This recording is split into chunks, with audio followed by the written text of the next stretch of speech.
everybody. Welcome to D&D Optimized, the show where each week we take a deep dive into one specific character build for Dungeons & Dragons 5e and do our best to optimize it for you to give you the greatest numerical advantage for your chosen role. My name is Colby. Thanks for being here. If you are interested in Dungeons & Dragons character creation and you like to theory craft and crunch numbers to see how to make your character as powerful as possible, or at least explore options that might be available to your character, or get ideas for your next character, for your next Dungeons & Dragons 5e campaign, you're in the right place. This show is for you. Couple of things before we get started. First of all, thank you, everybody, for subscribing and liking and sharing and things on the show. We hit over 100 subscribers this week, which isn't a huge number, but it feels like a cool milestone. So anyway, that was on YouTube, and the podcast version had over 250 downloads cumulative. So not getting as much traction on the podcast. Who knew? I thought it would take off more because, I don't know, it seems like something you might listen to in your car while you're driving or something, but I'm totally cool if you want to watch on YouTube as well. So anyway, regardless, thank you. Thanks for your support. I'm kind of excited about that. So let me talk about the episode that we're going to do today, because it's going to be a little different. Typically, so far, every episode so far, I've kind of taken a hard look at one specific character build, and I plan on continuing to do that for the most part for the show. However, back in a few weeks ago when I did my Blade Singer episode, which seems to be really taking off right now, actually, on YouTube at least, so I'm glad that's generating interest. It's been my favorite character ever to play in D&D 5e. Hopefully you guys enjoy that. But the question came up, and has come up for me. I based the character build on Shadowblade, right? I love that spell. I'll talk about it a little bit today. But my assumption was that Shadowblade was really pretty much the most effective, strongest, most powerful use of your concentration.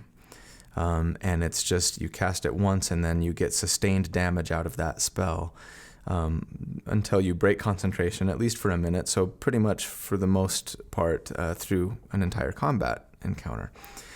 Of course, and I believe I mentioned this in the episode, but it gets to a point where even upcasted Shadowblade might not necessarily be the best use of your concentration for sustained damage purposes. Namely, once you can get 5th level spells, animate objects is generally stronger depending on, of course, some things. What's the enemy's AC? Do they have resistance to non-magical attacks?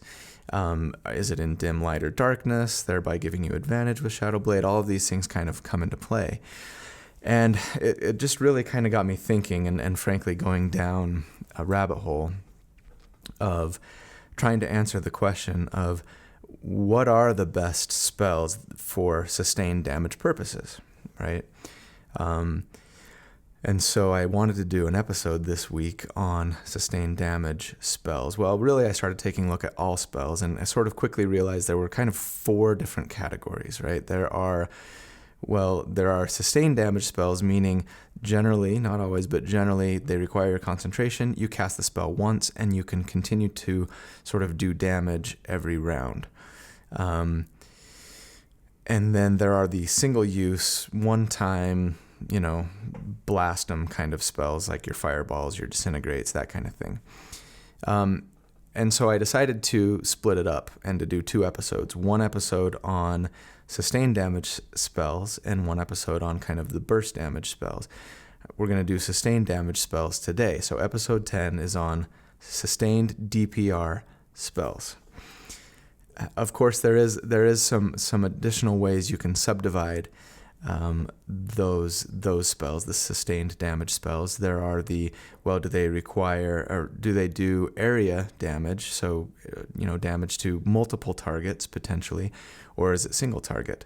So I'm going to make a little division there too and talk about both area target spells that are sustainable, you cast it once, versus single target spells that are also sustainable. Again, you cast it once, assuming you don't lose concentration, because most of these require concentration. So that's what the episode's going to be on today. It's a little bit different, but I hope that you guys will find it useful. I will say, sorry it's taken me so long. It's been a couple of weeks since I put it on an episode, and it's because I bit off a little more than I could chew with this particular research. It's taken me a long time to kind of sift through all of the spells at each level, upscale them, compare them to different spells at different levels when upscaled versus, a new level spell that you just barely got. And then also do calculations for, saving throws in the case where that's applicable, or armor class in the case where that's applicable. It's just taken me a long time to kind of sort through it all. So we're going to go in, we're going to highlight spells at the levels that I typically do a damage report for. So level 6, level 9, level 13, and level 17. I'm going to kind of talk about what appear to be the best spells that are sustainable, and then subdivide those into the two categories of area spells that are sustainable and single target spells that are sustainable at those levels, right? Just to give you an idea as you're leveling, what are the most powerful spells that will be available to you as a spellcaster when you are trying to do sustained DPR. So let's jump in. All right, so we're going to talk about level 6 first, and we're going to start with the area damage spells. Now, when it comes to area damage spells, the vast majority of them are things that you cast on an area and then they just stay in that area. There are a few exceptions, and I'll highlight them when we get to them. But for the most part, you cast them on an area and they stay in the area. The problem, of course, with this is that your enemies don't necessarily have to stay in said area.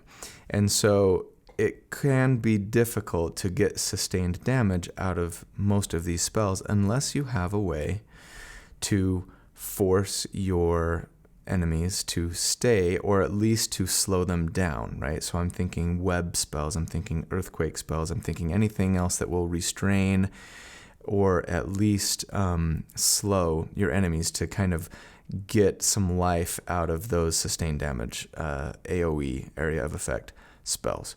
So keep that in mind as we're talking about this. And in fact, it would be really fun, and maybe I'll do this one day, to kind of come up with an optimized party that might involve, say, one person who's focused on controlling and being a controller, and another person who's focused on doing like big area of effect spells to kind of whittle them down, damage over time.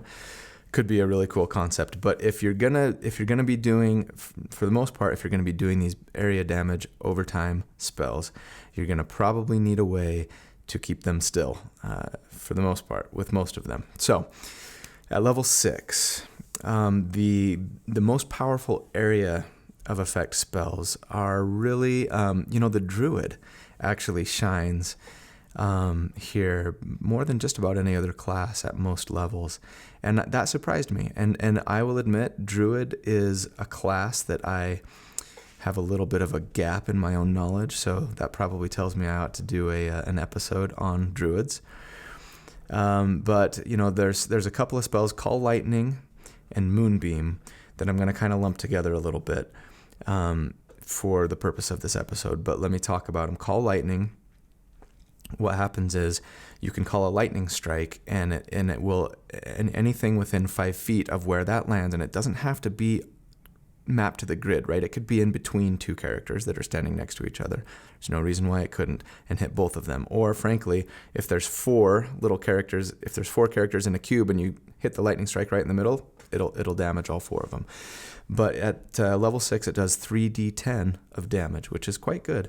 They get a dex save to take half, and it's castable by druids and also Tempest clerics, so it's pretty limited to who can use it.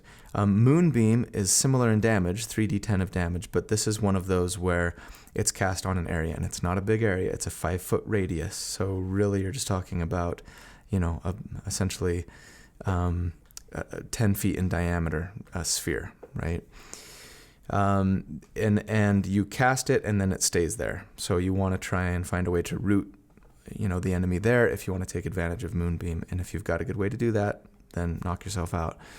It's available to Druids and also Oath of the Ancient Paladins and Oath of Watchers Paladins. Both of these spells and most of the spells that we talk about scale. They add 1 die per spell level. So 4d10 at a level 4 spell, 5d10 at a level 5 spell, etc. And they're actually among the best DPR, sustained DPR available. Now, with Call Lightning, it does require your action to bring the lightning bolt down every turn. So keep that in mind. Moonbeam is maybe superior if, as a druid, you both A, have a way to keep them rooted, and B, have a really good use for your action that you want to take advantage of, right? But otherwise, Call Lightning, great option. For sorcerers and wizards, there's not a lot as far as sustained damage goes at this level for area damage.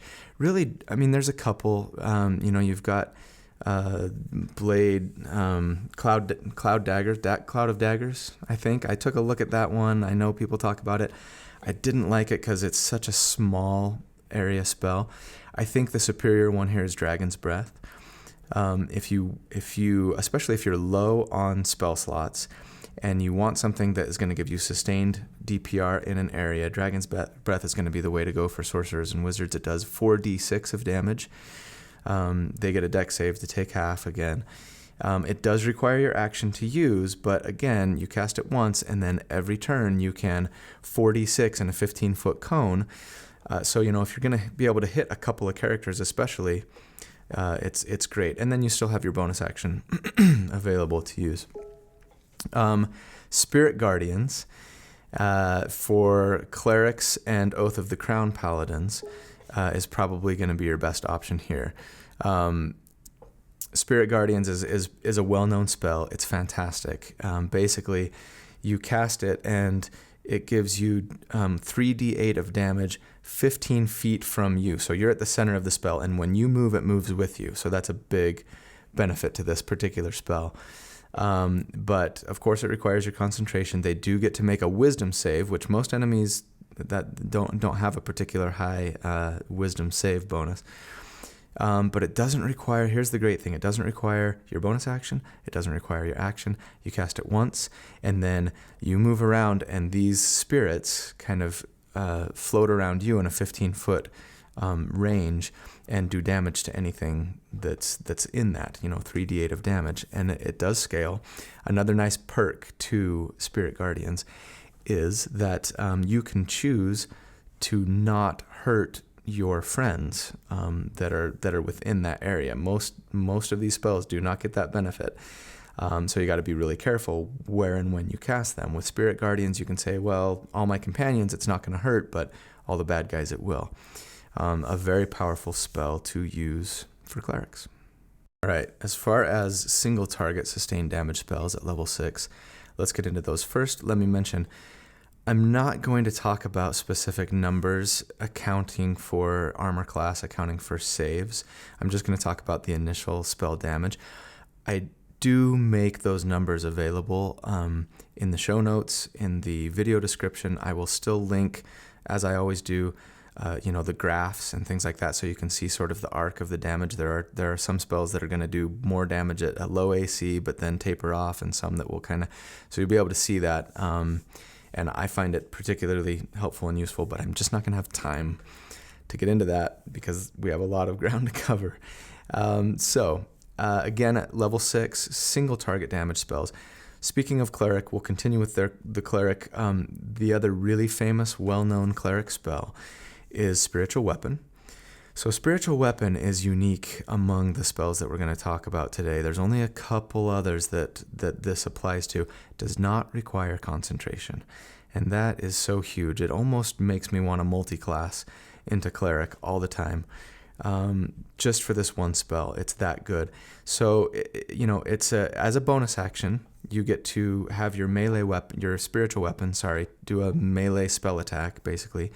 And it's not a lot. It's 1d8 plus your spellcaster modifier. But again, you can use it as a bonus action, and it doesn't require concentration. So you could have another concentration spell up and still have Spiritual Weapon going as a bonus action, doing some decent damage, and it will scale. Every 2 spell levels, it'll go up another d8. So at a spell level 4, spell level 6, spell level 8, it'll go up.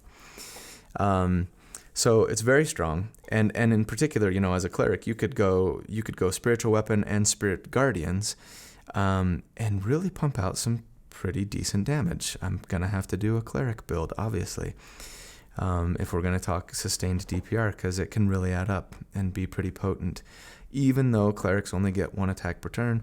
So as a martial character, we'll find a way to multi-class. Anyway, moving on. Shadowblade.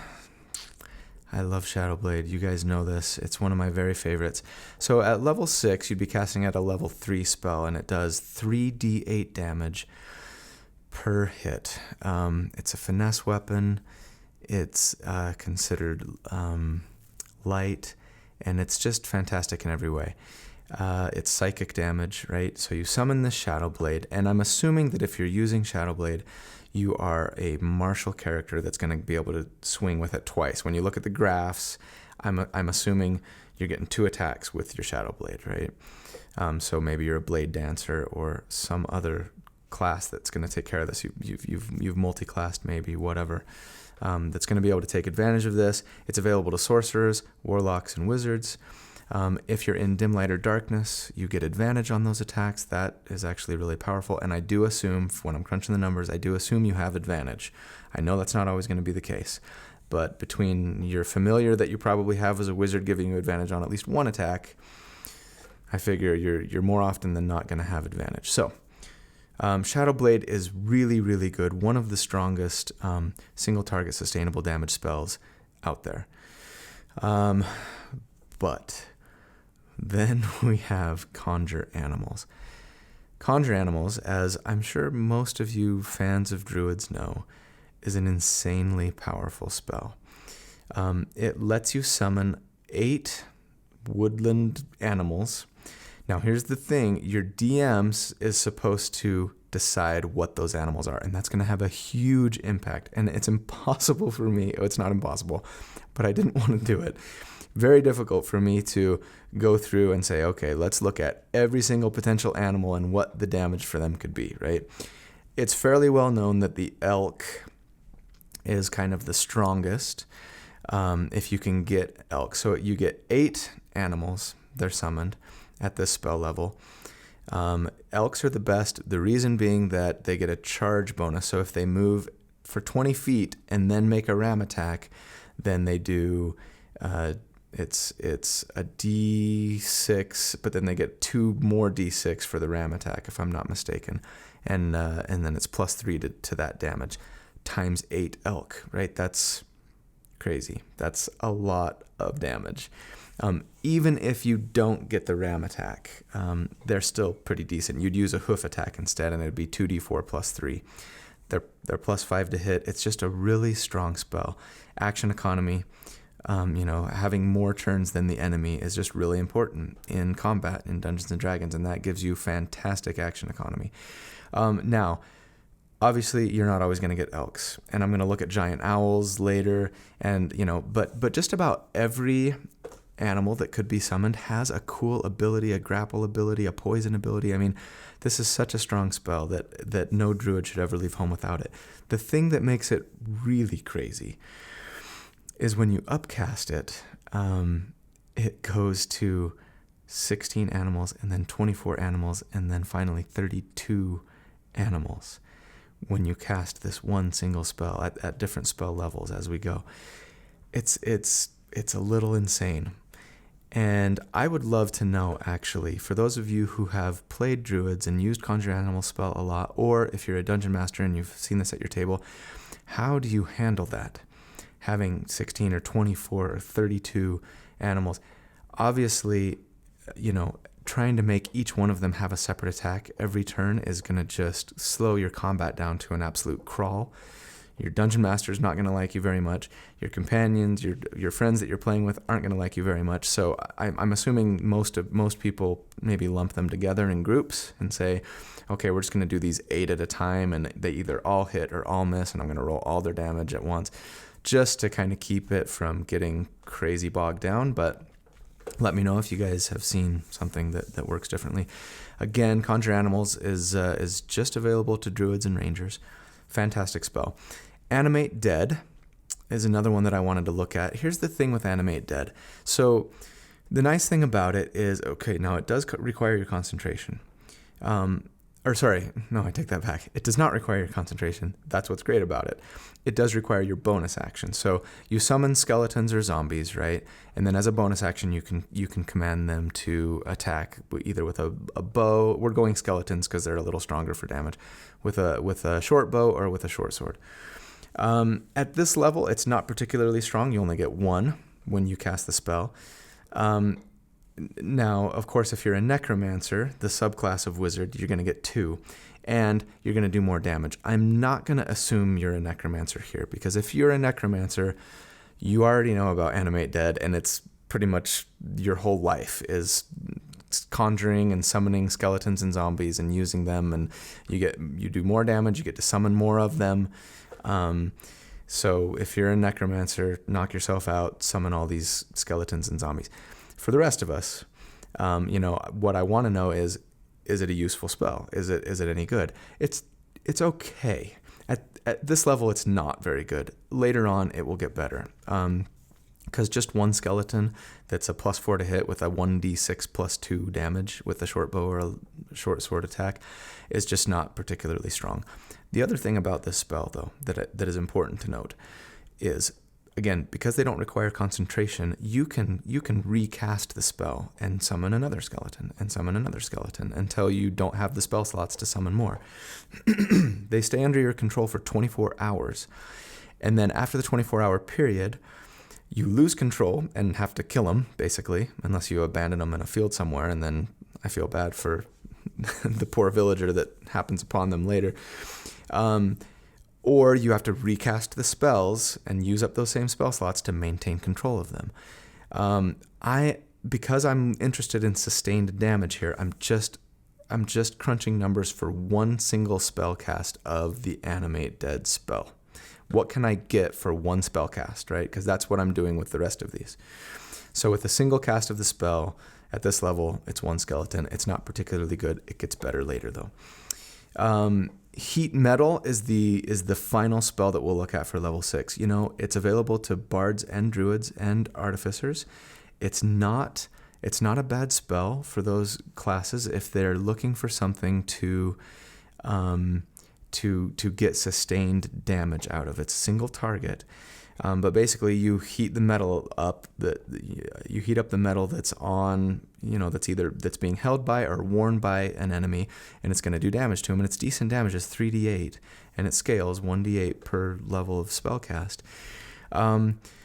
I'm assuming that this obviously is going to work best and be most sustainable if you're casting it on somebody who's wearing metal armor, right? And especially if it's like plate mail or something like that that's maybe difficult to get off. If it's just a sword in their hand, they're going to drop it. I mean, they have a chance to make a save and not drop it, but I would assume that they would drop it regardless because it's hot and it hurts. And it's doing damage to them. But hey, guess what? You just took their weapon out of their hands, so maybe if they don't have another one, they're punching you now. So it is also a great, utility type spell as well. But if they have armor on, they're going to be taking that damage every round. It's going to take them more than 6 seconds to get off plate mail, right? Come on, Dungeon Master. They can't take it off in a turn. And then it requires your bonus action to do the damage again. But again, every single round, just as a bonus action, you're doing that same damage to them until the metal until they're not in contact with that metal. So a good sustained damage option. All right, moving on to level 9. So again, most of the spells that I've already talked about, you might continue to want to have access to as a level 9 caster. Level 5 spells, right? Call Lightning is still good. Moonbeam is still good, depending on the situation. I'm going to suggest not casting Dragon's Breath anymore. If you were using it before for sustained area damage, you've got better options now. Cloud Kill for wizards, sorcerers, some clerics, druids, and pally subclasses. So it's widely available. Cloud Kill's great. It's 5d8 per round of damage. It's a 20-foot radius, so a 40-foot sphere, right? End to end. It's a pretty big area. And they have to make a save or they take 5d8 damage, half on a save. That's great. The one kind of tricky part about Cloud Kill is that it moves away from you. Now, the rules as written say that it moves away from you in a direction you choose, which seems odd because it can't move towards you. If it were me, I'd want to like move it wherever I wanted, but it kind of doesn't work that way. It's almost like you sort of have to. I mean, I guess it's going to depend on your DM. If I were DM, I would probably say, if you want to move this in a certain direction, you got to move and tell me which way it's going. Maybe it can go left or right. It doesn't necessarily have to go straight away. I don't know. Talk that over with your DM. Make sure that everybody's clear on how the mechanics of Cloud Kill work. But it's pretty good sustained damage. It requires your concentration, but then you don't have to use your bonus action or your regular action for it to do its damage after that. So you can continue using actions and bonus actions every round. So that's great. Another really strong one that becomes available here is Dawn. Dawn, a couple of things to know about Dawn. Dawn is a 30-foot radius, so 60-foot sphere end-to-end spell area. And it's 4d10 of damage. Now, Dawn does not scale. So when you cast it at a higher level, it doesn't do more damage. But I think it makes up for that weakness with the fact that A, it's a huge radius, and B, you can move it as a bonus action. You don't have to. It can just stay there as long as you maintain concentration. But you can move it, and that's huge, right? Because if you don't have a way otherwise of keeping your enemies in the area of effect, well, on your turn as a bonus action, you can move it and then take your action, whatever that may be, powerful, hopefully, to do lots of great damage. So Dawn is a good one. It's a very good one. But everything else, as far as area spells at this level, nothing else new to really talk about. Oh, by the way, Dawn is available to clerics and wizards only. So as far as single target spells at level 9, again, you've got Spiritual Weapon, you've got Shadow Blade. Contra Animals now does 16 animals, and for the purposes, just so you know, when I crunch the numbers and graph them, I'm assuming at this point you have giant owls, because there's 16 of them, and you can't make 16 melee attacks against a single character unless they're large or huge or gargantuan. But assuming it's a medium-sized or smaller character, there's not enough space, right, to get 16 attacks in there. And so giant owls can swoop in, make an attack, and swoop out without taking an opportunity attack. So I thought maybe if we're just looking at how much damage can I do to a single target, that would be the best option for the animal. Of course, keeping in mind that depending on your DM, they most likely won't give you a choice. And so you're going to be stuck with whatever you get. But whatever you get, just know it's really good. 16 of anything, one quarter challenge rating creatures that are under your control that you get to control as a bonus action is really strong. So anyway, the ones that you do get that are new here are Animate Objects, which is a very well-known spell for being among the best single target sustained damage spells out there. So let's talk about it. So Animate Objects, you get to animate a number of objects, and I'm assuming you want to go with the tiny objects, because when you animate tiny objects, you get 10 of them when you cast it at the 5th level. And that's a lot. And the great thing about these tiny objects is they're actually hard to hit. They have a pretty high AC, but they can fly, and they have a +8 to hit. Then they each do a 1d4 +4. So If all of them hit, it's a guaranteed 40 damage, right? Plus 10d4. It's a lot. Again, as with Conjure Animals, probably the best way to handle this is to split them up into 2 or 3 or 4 groups and just say, okay, look, the way that I've seen it done at my table is, 2 groups of 5, right? So all 5 of these guys attack, 1 roll for it. If they hit, they all hit, roll the damage. If they miss, they all miss, and then do the next group of 5, something like that.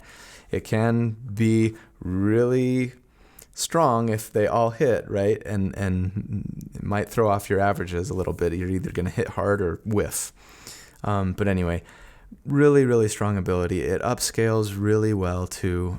For every additional level of spell that you cast it at, you get 2 more objects. So at a 6th level spell, you get 12. At a 7th level spell, you get 14, etc. Scales really nicely. A couple of things to keep in mind though. With animate objects, the damage, rules as written anyway, the damage is not magical, right? It's just bludgeoning damage. So if you're up against something that is resistant to non-magical attacks, it obviously is much weaker.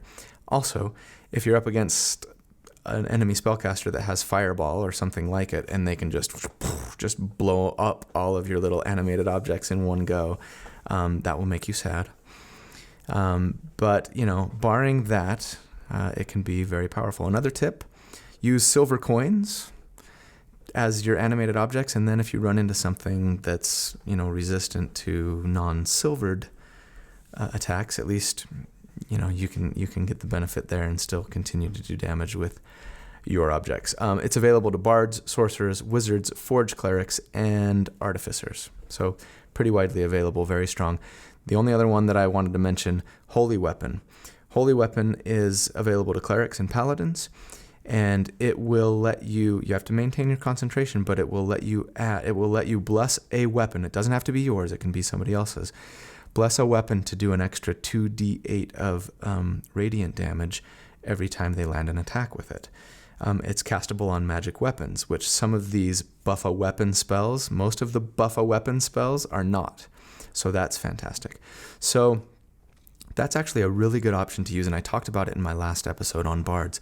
It's a really good option to use for yourself if you're getting 3 attacks. Maybe even better, as someone on Reddit that I got in an argument with pointed out, even better for a fighter. If it's a fighter that has weaponized their bonus action and is level 11 or beyond, they're going to get the most attacks out of anybody, right? So use that for, your character that has the highest chance to hit and is doing the most number of attacks in a turn, and that might be you. And you'll get a lot of mileage out of Holy Weapon. One final thing for level 9. Animate Dead does get pretty good here. It starts to get a lot better. You get, if you cast it as a 5th level spell, you'd get 5 skeletons. 5 skeletons now, each with +4 to hit and a 1d6 plus 2 damage. That's not bad. Again, they could be taken out with a single, fireball or something, as with any of these sort of conjure type spells. But, considering that it doesn't require your concentration, it just takes up your bonus action to tell them, hey, attack. It's pretty nice. If you have another concentration spell that you want to use, just keep in mind animate objects wouldn't work, because animate objects requires your bonus action to tell them to attack, and telling the skeletons to attack requires your bonus action as well. But maybe like, say, Shadow Blade. You've got Shadow Blade going, concentration, you're making attacks as a blade singer or something like that. And then as a bonus action, you got 5 skeletons making an attack as well. That's better than, using a short sword for an offhand attack or something like that. So keep that in mind as an option. Of course, at this level, depending on the enemy AC, you're probably better off using animate objects as your concentration over Shadow Blade, and maybe making a couple of rapier attacks or something. Again, I'm thinking of a blade singer. You could be something else. But anyway, be aware. These are the options, and there's lots of good ones out there. All right, at level 13, there's only one new area of effect sustainable DPR spell that I want to mention. Blade Barrier. It's available only to clerics, and it's going to be pretty tough to call this sustained area damage, but basically it lets you create a wall essentially of blades, right? But it's only 5 feet thick. Now, if somebody tries to pass through it, they're going to take damage. But the only way they're going to take damage every round is if they're stuck inside the wall, essentially, right? You could cast it right on top of somebody, and if you've got a great way to root them, to disable them, somehow make them frozen there, they're going to take damage every turn. It's still a great spell otherwise. I mean, it's a nice way to kind of maybe section off an area of the map to keep, to discourage people from trying to get in and attack you.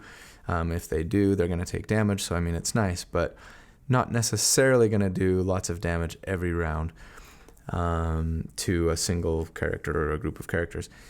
Now, yeah, other than that, your Call Lightnings, Moonbeams, Spirit Guardians, Cloud Kills are all going to be your best options damage-wise for area sustained damage. Dawn is just not as good because, again, it doesn't scale. It's still just doing 4d10. It is still fantastic, though, in that you can move it as a bonus action, and that is still unique and nice. Cloud Kill is going to give you more straight DPR there, if you're a wizard and trying to decide which one to use. As far as single target spells go for sustained DPR, just a couple of new ones to talk about. Crown of Stars, which was, I was reminded of Crown of Stars, one of my YouTube users, Francois Lizot, don't know if I pronounced that right, but thank you, Francois, for reminding me about Crown of Stars. It's great.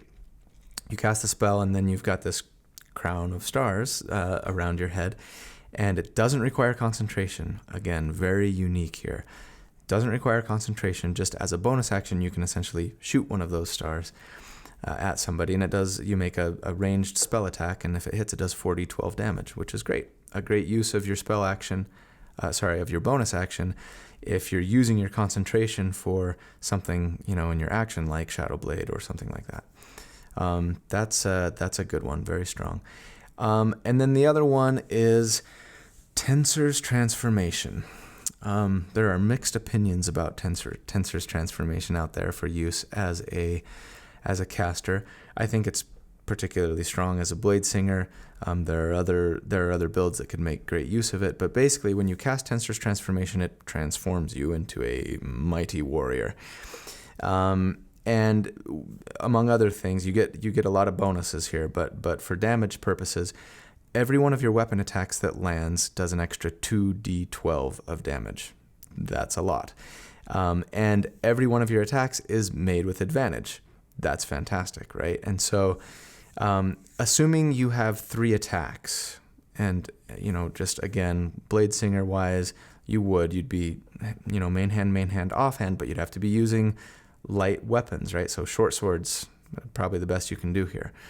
But this gets better with magical weapons, because again, it's just adding 2d12 to whatever your weapon attack is. It's not replacing that weapon attack. So it can be really good. Obviously, it's going to take your concentration and your action and your bonus action. But if you look at the graphs, it's going to outpace a lot of other spells, at that level, assuming you can take advantage of, making 3 attacks in a turn. So, Tensor's Transformation, very good sustained damage. Has a big drawback of giving you potentially 1 level of exhaustion when the spell ends. So, beware of that, and make sure you've got a good chance to save, a Constitution save, I believe it is. Other than that, same old stuff. But scaling nicely. Shadow Blade is doing 5d8 per swing now. That's fantastic. Conjure Animals is conjuring 24 creatures, which no matter what creatures you're summoning, if you get 24 of them, you're doing well. Animate Dead's giving you 9 skeletons. So those are all, and everything else that we've talked about thus far really scales here, other than Holy Weapon. Holy Weapon doesn't scale, but still not a terrible use of your concentration if you've got somebody that's making lots of attacks in a turn and hitting with high regularity. And last but not least, level 17. So there's a few new spells to discuss here for level 17. You now have access to level 8 and 9 spells that you didn't have at 13. So for area effect, I would stop using Cloud Kill. You get an upgrade. You get Incendiary Cloud, which is very similar, but it just does one more D8 than even an upcast Cloud Kill would at this level. And it's a dex save instead of a con save, actually. And most monsters have a lower dex save than con. So it's better for that reason as well. Available to sorcerers and wizards. That's a good one. Now, a couple others. So you hear a lot about Illusory Dragon. It's a level 8 spell. It's only available to wizards.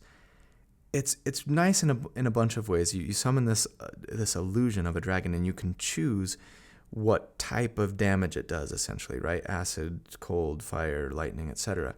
And that's great because it's versatile, right, for the enemies that you're fighting. The other great thing about it is it's area damage, and you just, as a bonus action, you command your dragon to make its breath attack in a 60-foot cone. It does this damage, and it's an intelligence save for them to not take the damage, and that's a fairly difficult save for most monsters. Really the greatest weakness of it is it's just not a ton of damage. It's 7d6, which for a level 8 spell isn't amazing, right? Incendiary Cloud is 10d8. That's a lot more.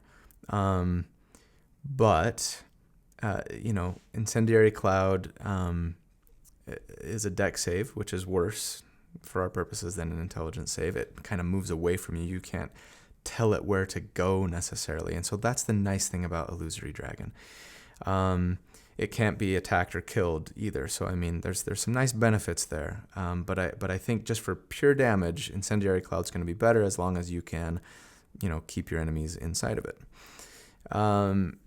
Storm of Vengeance is the other one that I wanted to mention. So this is a druid spell, druids only, and it's a crazy spell. It lasts for 10 rounds. It does require your concentration. Here's what's crazy about it. So it doesn't do a ton of damage. The damage varies round to round. It's anywhere from 1d6 to 40, I can't remember now. On average, it's going to do about 4d6 per round. Round 3 is the big one there, and you can look it up. But regardless, so it does damage per round, not a ton, but it is a 360-foot radius, so 720 feet sphere end to end, right? And the range on it is sight. So if you're up on a hill, it's like just wherever you can see, you can cast it 720 feet. So Dungeon Masters, please, one time in your high-level druid's life, let them just destroy an entire army with this thing, because that would be so cool, and they will love you forever. Just get a bunch of like goblins. They don't have a ton of hit points. There's 100 of them, or 1,000 of them even, I don't know, and let them cast Storm of Vengeance and just wipe out the entire army. And how cool would that be, right? Not a ton of damage per round, but a huge area. So very powerful, and it has some other benefits to it too. It can do things to debuff essentially the enemies that get caught within it. So it's a cool spell. As far as single target goes, the only new ones, at this point, there's two.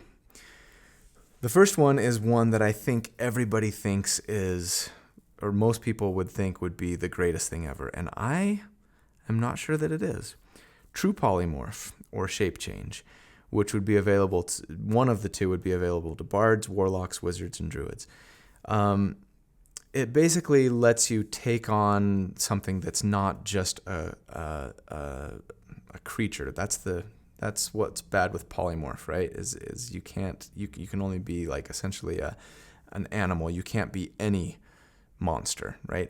And this allows you to be essentially any monster and take on, most of their abilities as well.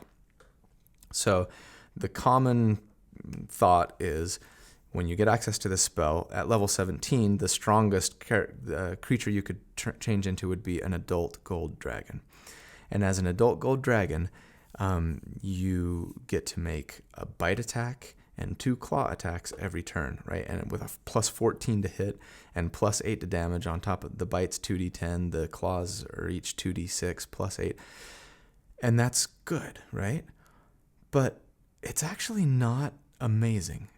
Now, there are other great things about being an adult gold dragon. First of all, you've got 200 and something extra hit points. Let's not discount that.